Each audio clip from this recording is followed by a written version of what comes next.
दर्शक सादर नमस्ते। आज हम मंतव्य चालीसा के 18वें बिंदु पर विचार करेंगे। बिंदु है प्रमाण। प्रमाण शब्द सभी जानते हैं और इसका अर्थ लगाते हैं सबूत, प्रमाण, इसका प्रमाण दो।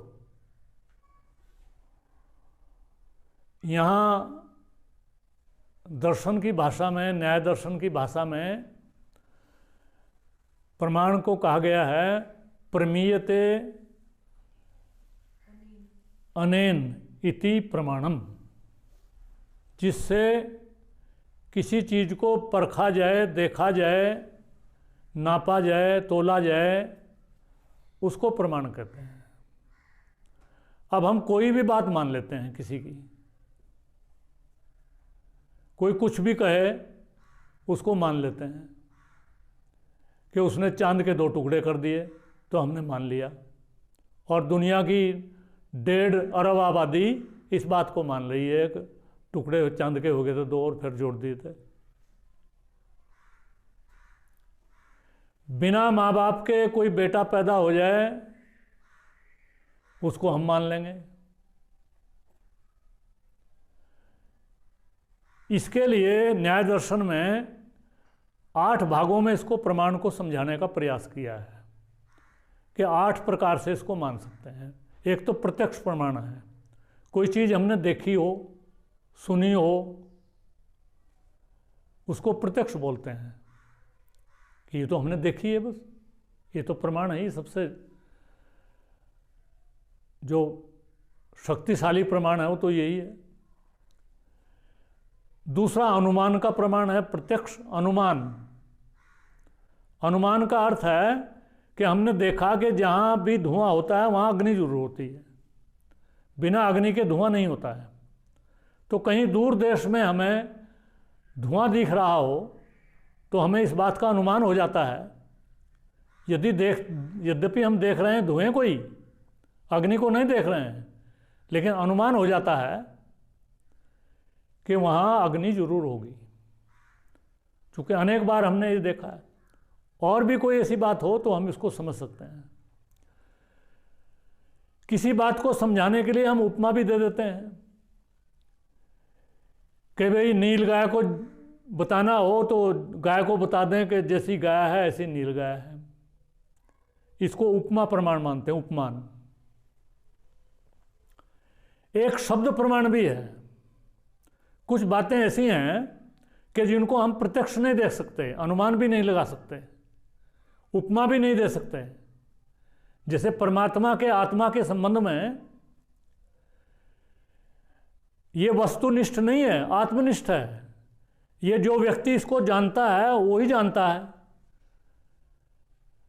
जिन ऋषियों ने, मुनियों ने, हमारे पुराने महापुरुषों ने परमात्मा को जाना है, आत्मा को जाना है, वो बता रहे हैं। इसको तो हमें शब्द प्रमाण के रूप में ही लेना पड़ेगा। आप्तोपदेश शब्द, जो आप्त महापुरुष हैं, जिन्होंने अपने आप को और परमात्मा को जान लिया है, वो जो उपदेश कर रहे हैं उसको शब्द बोलते हैं, उसको भी हमें मानना पड़ेगा। इतिहास से भी ऐतिह्य बोलते हैं। इति है, जो हुआ है, जो विगत में हुआ है, उसके आधार पर भी हम किसी चीज़ को समझ सकते हैं। अर्थापत्ति भी होती है कि बादल हो रहे हैं, वर्षा हो रही है। हम देखते हैं कि बिना बादल के वर्षा नहीं होती है। तो वर्षा हो रही है तो यहाँ अपने आप समझ जाते हैं कि बादल जरूर होंगे। तो इसको अर्थापत्ति है। एक बात को समझने से दूसरी बात हमारी समझ में आ जाए।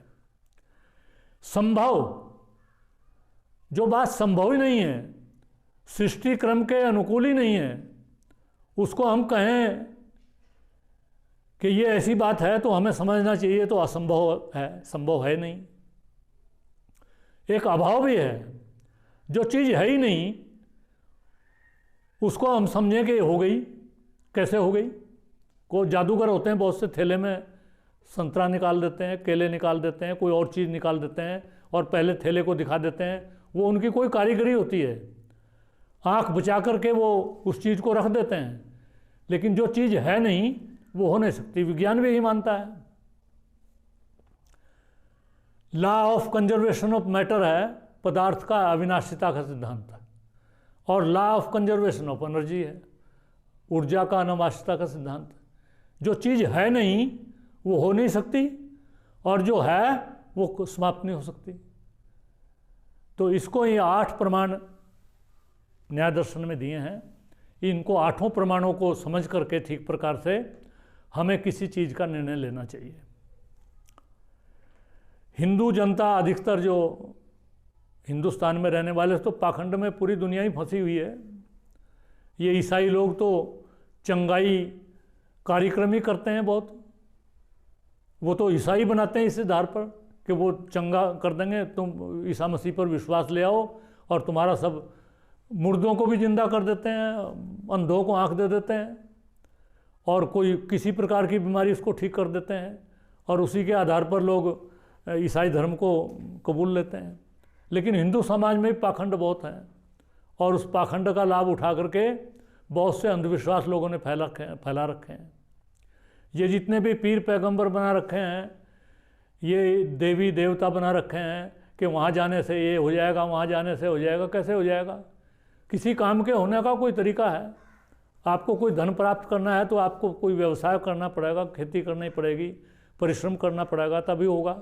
ऐसा नहीं कि किसी के कहने से हो जाएगा। और वो जिसके कहने से आप मानते हैं कि हो जाएगा, वो खुद अपना पाखंड फैला रहे हैं अपना पेट पूजा करने के लिए और अपना निर्वाह करने के लिए।